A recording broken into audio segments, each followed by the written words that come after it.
A day after a dramatic recount handed Democrats a single-vote victory in a Virginia House of Delegates race, the outcome abruptly shifted on Wednesday as a three-judge panel declared the race now tied. The judges meeting in Newport News, Virginia, agreed to a Republican request to count a problematic ballot discarded the day before, said Philip L. Hatchett, a lawyer for David Yancey, the Republican incumbent who seemed to have lost his seat to Shelley Simons, a Democrat.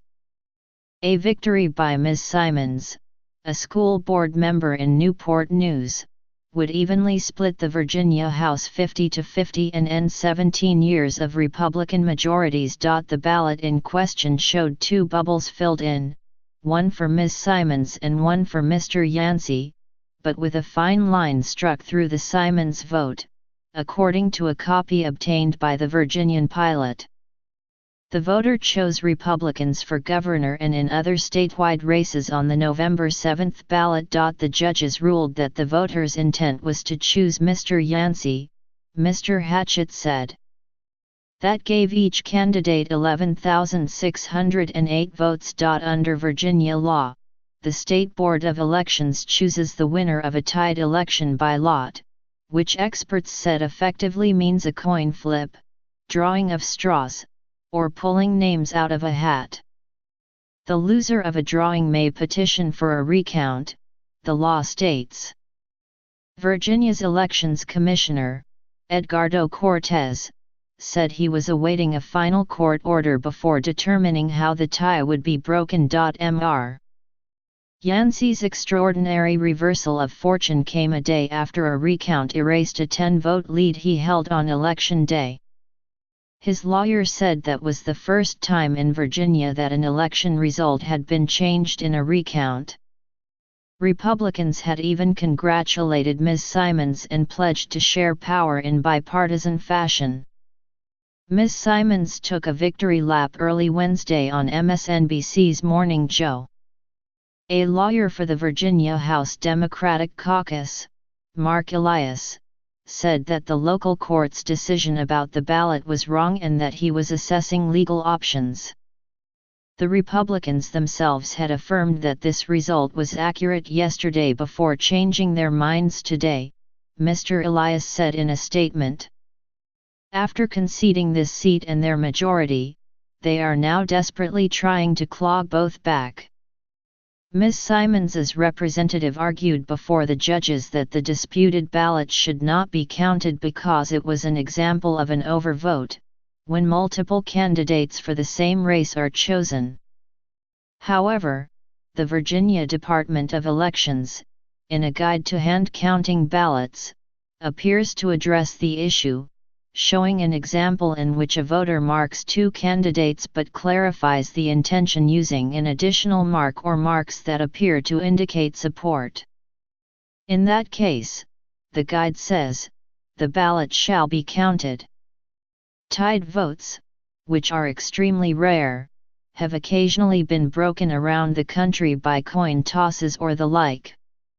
A city council race in Idaho was decided by a coin toss in November, only to have the results reversed after a recount. A survey of states in 2014 by the Washington Post found that 35 had provisions for breaking ties by means of chance, though often the particulars are vague. A decade ago, Connecticut repealed its coin toss rule in favor of deciding tied races through the legislature or by a runoff. In other words, a do-over. The closeness of the Virginia House race was part of a Democratic surge that flipped 15 other Republican-held House seats to Democrats, who also held onto the governor's office. Mr. Yancey had won the House district 2 years ago by drubbing Ms. Simons, 57–42%. That their rematch was so close was seen as another example in Virginia of a rebuke to President Trump. It also was a textbook lesson, in an age of fights over access to the voting booth, that every ballot matters. Willard Hoskins, 78, a Republican-leaning voter in the district, said he had voted for Mr. Yancey, never expecting how close the race would become. If the mood of the people shifts, then watch out, Mr. Hoskins said.